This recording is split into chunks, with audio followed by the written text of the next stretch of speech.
घर ही नहबती न पाठ करावल जाई हो।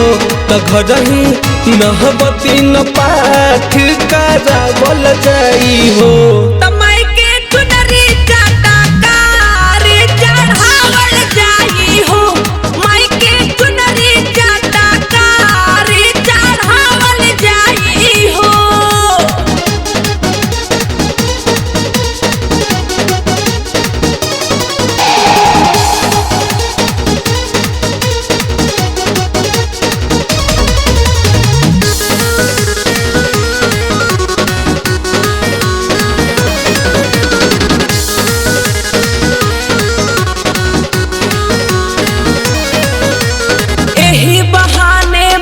से हमरा हो जाए भेंट हो।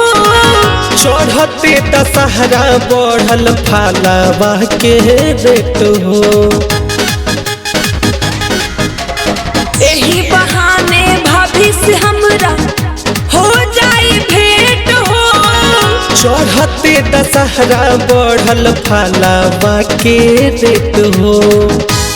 नौगो छोटे छोटे कनिया खियावल जाई हो। नौगो कनिया कुंवारी खियावल जाई हो। तमाई के चुनरी चटकार चढ़ावल जाई हो। माई के चुनरी चटकार चढ़ावल जाई हो।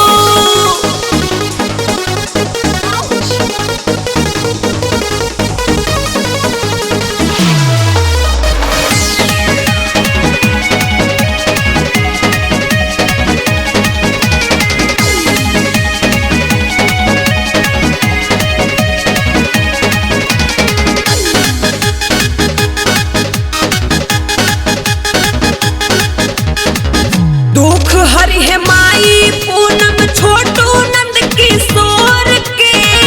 करब पूजा पाठ रानी दोनों हथवा जोड़ के। माई के आगमन होता सुना। दुख हरि है माई पूनम छोटू नंद किशोर के। करब पूजा पाठ रानी दोनों हथवा जोड़ के। लाले और हबुल के फुलावा मांगावल जाई हो। तलाले और हबुल के हारावा मांगावल जाई हो। तमाई के चुनरी चटकार चढ़ावल जाई हो। माई के चुनरी चटकार चढ़ावल जाई हो। मंदिर के बगल में बाटे फुलवरिया पूजा करे जुटेला गौवा जवरिया। तो घर ही नहबती न पाठ करावल जाई हो। तो घर ही नहबती न पाठ करावल जाई हो।